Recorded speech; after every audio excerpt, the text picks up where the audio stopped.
Oh my god, I can't believe my eyes. How can she lift that massive rock all by herself? She's gotta be one of those adepti, surely. Oh, mighty Adeptus, please give me your blessing, so that in the coming year I may reap a more bountiful salary. This is top tier in size and quality, and the condition it's in is quite simply immaculate. Congratulations, this item is approved for submission. I'm going to award you full marks for the Sunset Vermilionite item. May I take your name? My name isn't important. I'm not even here to compete. I was just delivering this for some other people. They should be here any minute now. Shenhua! And Ningguang's little helper! Ah, so you're the ones behind this. No wonder. The rarest talent turns in the rarest Plostrite specimen. But I have to correct you on one point. It's not helper, it's secretary. Okay then, Miss Secretary, what do you think of the rock we found? Pretty amazing, right? In truth, it is the finest piece of Plostrite we have received so far. If everything goes according to plan, we will use this piece in the foundation of the Jade Chamber, which will enable us to proceed to the next stage of construction. As a side note, Lady Ningguang has rented some dwellings in the nearby area to serve as accommodations for the contestants. If you need a place to rest, you are welcome to stay there. Now, please excuse me. As you can see, there's still a lot of work to do on the building site. Shenhua! Just now on the way over, pretty much everyone was singing your praises! Oh, really? What kind of reaction is that? So strange. Aren't you happy about it? Whenever Paimon gets praised, Paimon can't help but hold their head up high and break into a big smug smile. I've had similar compliments before.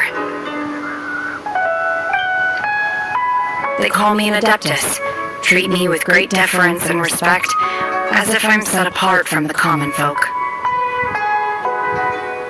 Yeah, 'cause that's how adepti are. At least the ones we've met are pretty unique and reclusive too. Way different than normal people. But I am not... Shenhua? I'm fine. I've been exerting myself quite a lot ever since we set foot in that abode. I'm just a little fatigued. Well, Byron said that there are some makeshift hotels we can use, right? Let's go check in and take a rest. No need. I simply need to find myself a secluded place in the wilderness to sit and meditate in silence. You can't do that. It's dangerous out in the wild on your own. When you're hungry, you go eat something tasty. And when you're tired, you go lie down in a nice, comfy bed. Alright? Seriously, don't punish yourself like this. Okay. If you insist. Great! Now we're talking. Let's head to our hotel.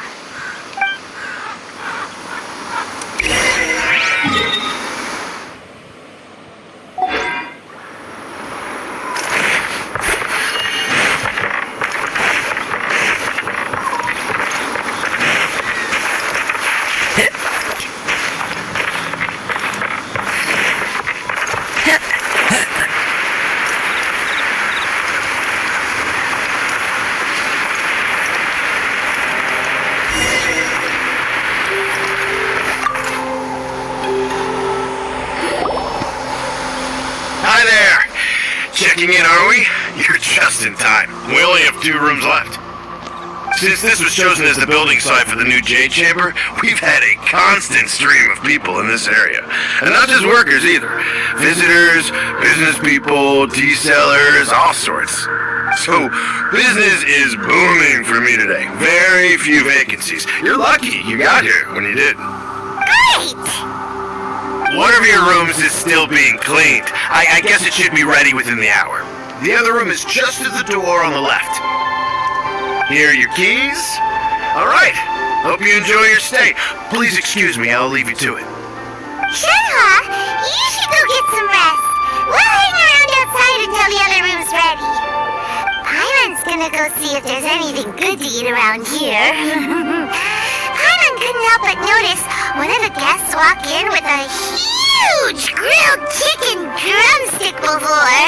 Let's buy one for Shenhua too.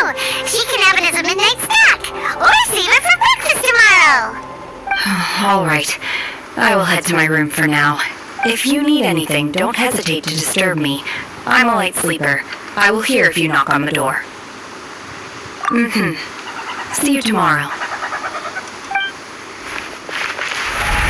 Hey! Isn't that Cloud Retainer? What's she doing here? Let's go and say hi.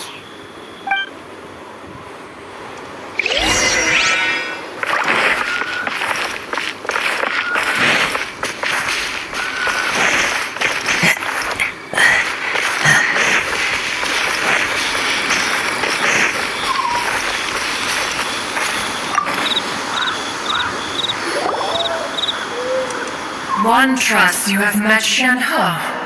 So, are you getting along quite well? So far so good, yeah. So, you know Shenhua too, Cloud Retainer? Naturally. Save for Ganyu, who spends the majority of her time in Liyue Harbor. All the Adepti living today are acquainted with Shenhua to some degree. Cool! So, what's her Adeptus name anyway? Calling her Shenhua feels kind of friendly, but also kind of disrespectful. So Paimon's thinking maybe it'd be better if we called her by her Adeptus name instead. Her Adeptus name? Why, pray tell, would Shenhua have an Adeptus name? Don't all Adepti have a special title they go by? On this latter point, you are correct. However, Shenhua is human. Oh, right. Wait, what? What? You knew already? So is Paimon the only one who didn't know? Do you mean to say that she presents differently from ordinary human beings? Well, to start with, her problem-solving methods are extremely direct. Ah, yes. She was like this all those years ago when one first met her. In this respect, she has not changed. One first found Shenhua by chance in a cave. One was passing by and sensed the presence of a god's remains.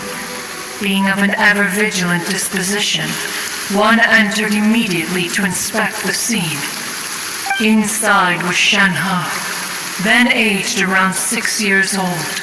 In her hand, she held a dagger with which she was confronting a monster that was the god's remains incarnate. That sounds so dangerous. When one arrived, she had already been locked in confrontation with this monster for several days. Most mortal children are fragile, both physically and mentally, and are highly reliant on their parents for survival. But not so her. That she was able to endure such terrible danger was due not only to her strong willpower, but also to the bloodlust and homicidal instinct with which she was born. One dealt with the monster, yet she still refused to lower her guard. She even pointed her dagger in one's direction and remained ready to strike. Only after she was satisfied that one had no intention to cause her harm did she finally relent. She then passed out without uttering a single word. In other words, if you hadn't passed by that day, Shenhua might have... Not necessarily. Upon one's arrival, one could sense that the god's wrath was gradually receding. Even had the stalemate continued, one suspects that Shenhua may have still emerged the victor of the confrontation. That's still so dangerous, though. Why was a tiny little kid battling against the wrath of a god in the first place? Alas, the mortal world is rife with suffering of every kind, and she had experienced her fair share of this, even at a tender age. Seeing that she was homeless, one decided to adopt her. Indeed, it is one to whom she refers, Xianhe has an extraordinary constitution, making her well adapted to practicing the Adepti arts. All the Adepti cherished her talents, and so we were willing to train her. However, her homicidal urges did not subside with age. Rather, they grew stronger day by day. Mooncarver once performed a divination for her. He declared that her fate is to bear the curse of calamity. Consumed by malevolent energy, she is prone to bring harm to those around her. Such is the magnitude of the danger this poses, that her soul must be bound with red ropes to keep her homicidal instinct at bay. The red ropes have indeed served to keep her calmer and more content. They also seem to have rendered her somewhat inexpressive. Perhaps the red ropes are so powerful that they have suppressed some of her other emotions as well.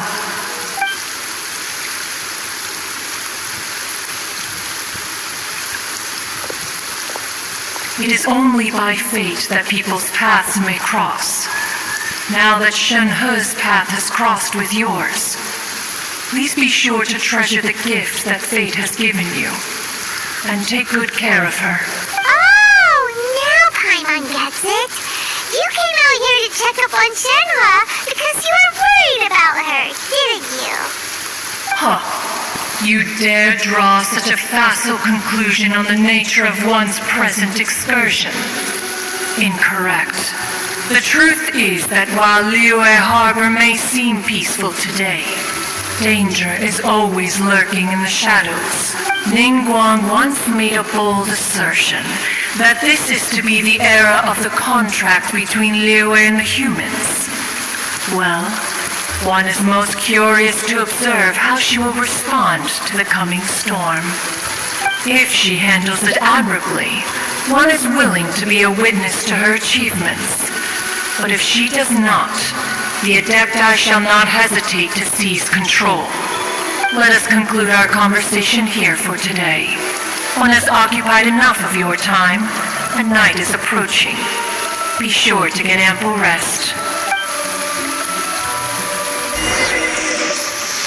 So, Shenhe isn't an Adeptus after all. She just grew up around the Adepti.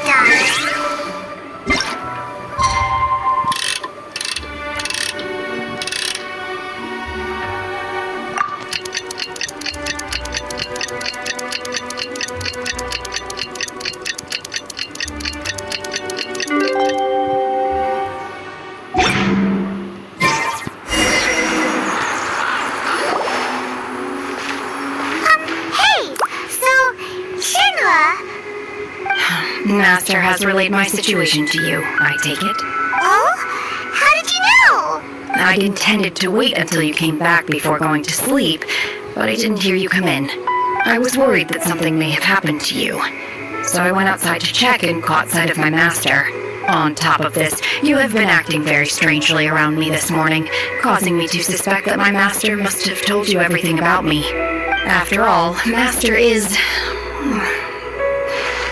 very talkative. Sorry, Shenhe.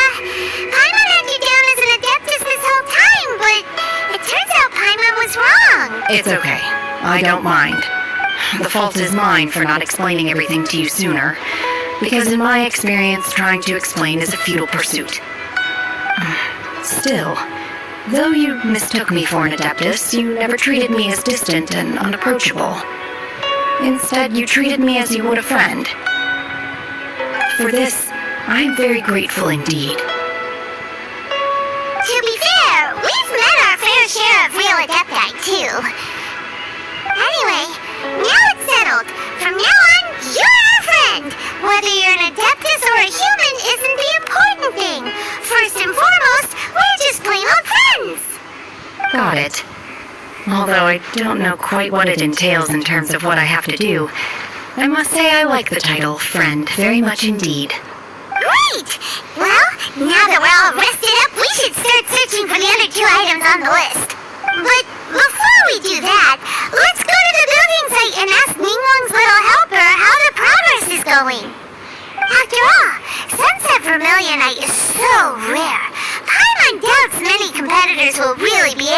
mind, Emmy. If it turns out some of them have given up already, we'll be able to take things a little more slowly. Oh, and another thing. We bought some grilled chicken drumsticks on the way back last night. There was a place just outside. Here's one for you, Shenhua. Try it. They're so good. I concur. It has a rich flavor, far more agreeable than those I've cooked for myself in the wilderness in the past.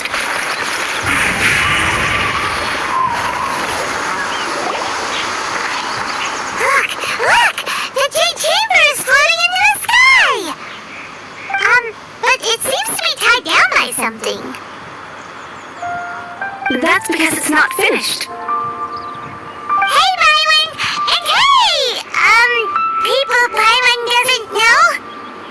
Given the enormous scale of the Jade Chamber, we split the construction work into 2 phases to make sure the structure remains balanced. Before we find some suitable plastrite, we build the Jade Chamber's keel at ground level. Once the plastrite is ready, we place it into the keel and let the partially constructed Jade Chamber rise up to the height of the surrounding mountain peaks. The remainder of the construction work is then carried out at that altitude. Once everything is ready, we release the iron tethers and allow the Jade Chamber to rise to its target altitude. Miss Byron, we brought some new materials to submit. One moment, I'll be right there. The construction work has only been able to progress this rapidly thanks to the plastrite provided by you. Lady Ningguang is most grateful and looks forward to seeing more of your work. Wow, can't believe you sourced the plastrite so quickly. It's the key piece of the puzzle. Looks like you beat us to the punch. Wait, I know you. You're the one who fought against the Batuian of Sile, right? Oh, sure enough, your reputation precedes you. Pleased to meet you. I'm Beto, captain of the Crux. Beto? Are you here to join the Jade Chamber contest too? Sure am.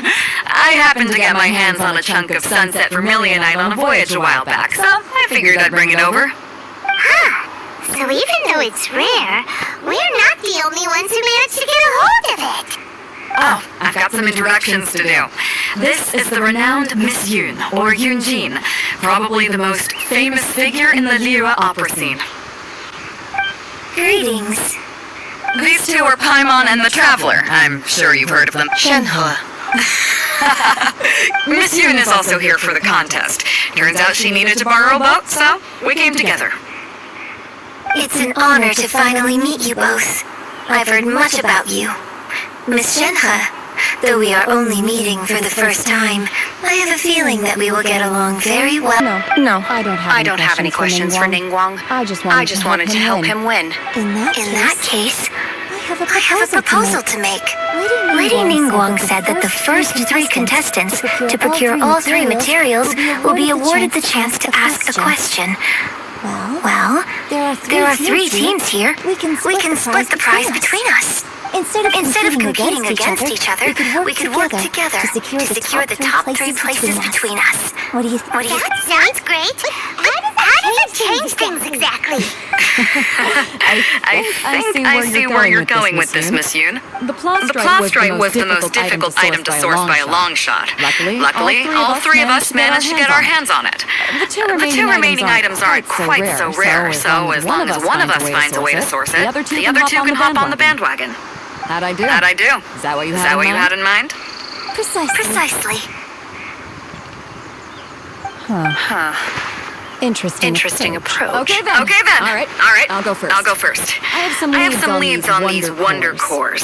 From what I've heard, the core itself is really not that difficult to make. The hard part is getting hold of the ore used as raw materials. I'm gonna head back to the ship and ask Suling if he's heard of them. You guys... We will head into town and seek advice from Master John of Han. Wonderful. I'm gonna take off. See you later. Okay, let's go. By the way, what question are you gonna ask Ningguang Yunjin? I'm looking for a venue to host the performance of our new opera.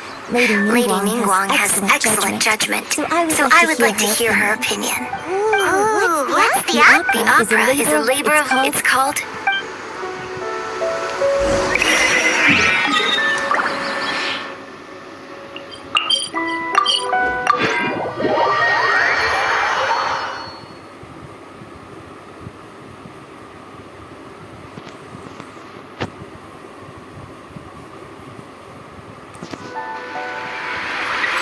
Time to go.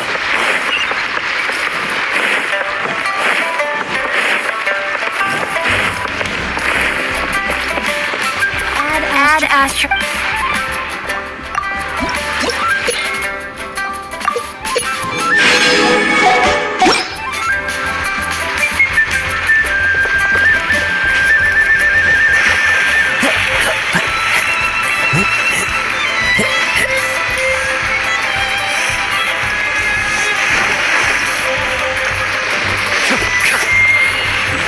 Into the wind.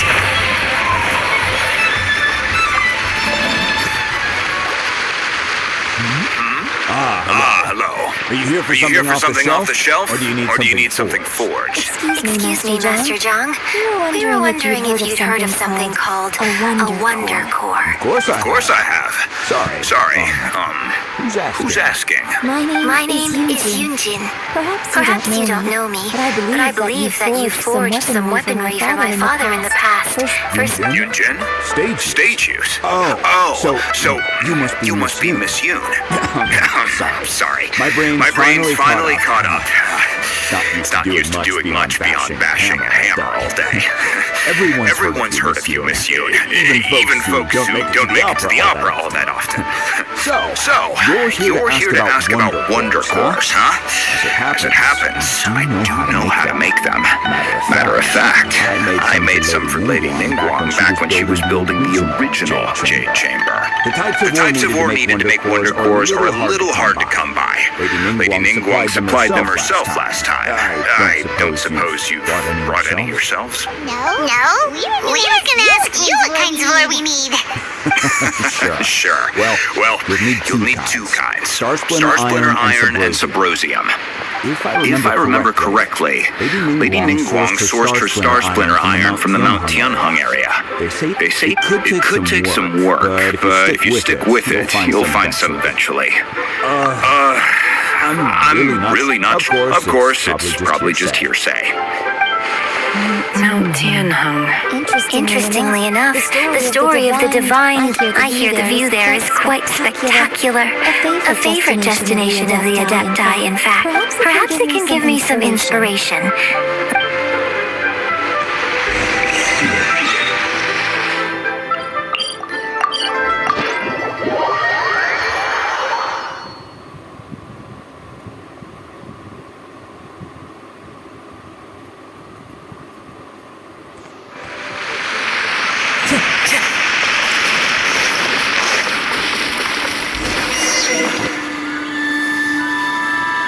I came to Mount Tianheng once with my father as a child. I remember it being such a long climb that I could barely feel my legs by the time we reached the top.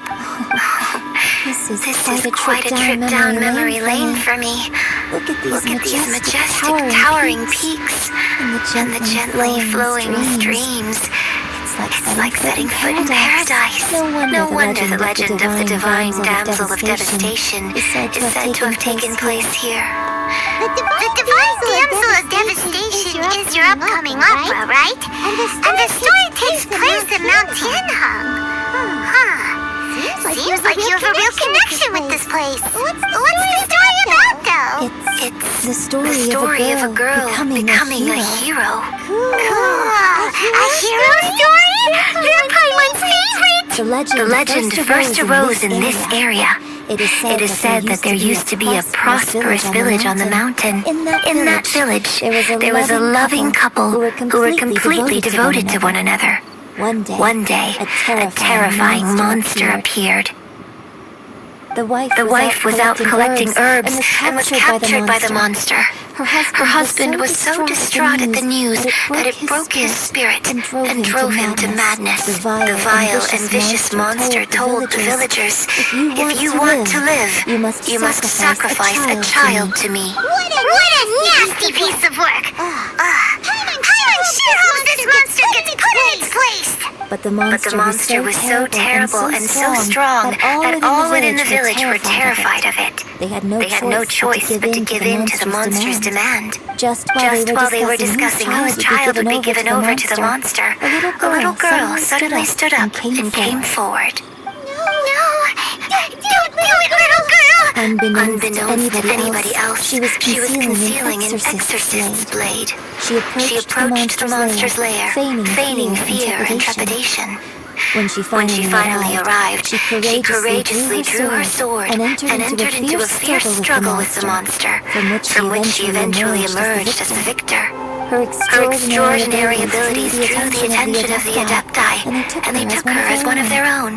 Her story became the stuff of legends. But alas, the paths of mortals and Adepti seldom cross, and she would never again re-enter the mortal world. And so, destined to grace the mortal realm for but a brief moment, she vanished like a wisp of smoke into thin air.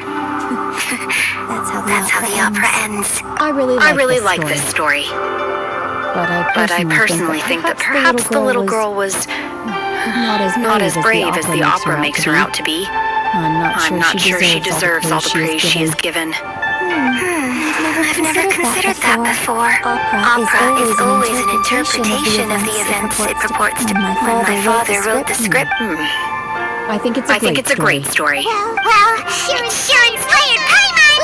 Let's go get ourselves some stars under iron! Yeah!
Master John said we should ask the locals for help.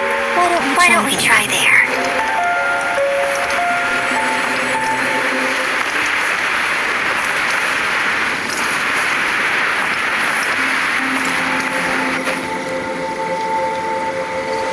Hey! There really is someone here. Yunjin, looks like you were right. Excuse us, sir. Can we ask you something? He didn't seem to catch that. Hello, sir. We were just passing by and wanted to ask if you happen to know anything about Sabrosium. Is he trying to tell us to look for clues in the village? Shenhua, Yunjin, let's have a look around. Sorry. You can go ahead without me. I'd like to have a word with this gentleman. If that's okay with you, Uncle Mingjin.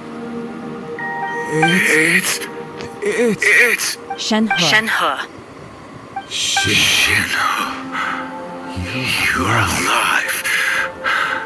The rumors were true. So all these years? I'm sorry, I don't know how to find Sabrosium. But I think you can find some information in the village. This place is deserted now. No one ever comes here. So you can rummage around all you want. You know this guy, Shenhua? Thank you, kind sir. We'll go and take a look around. Don't worry. Mingjin has no ill intention towards Miss Shenhe. She'll be quite safe. Okay, then let's see what we can find in this village.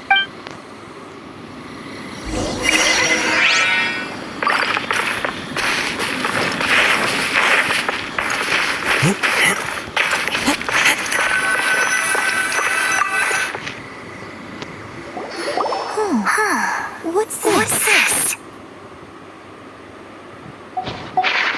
So, Shenhe is the divine damsel? Now that I think about it, she does behave rather like an adeptus, and she is about the right age. So that's why I've been getting the strangest feeling whenever I chat with her. I should have noticed it earlier. According to this text, the divine damsel from the opera was actually the daughter of the loving couple. And she didn't volunteer. She was sacrificed to the monster by her own father. The truth is even more lamentable than the opera. Now I understand why Shenhe said the girl was not as brave as people think.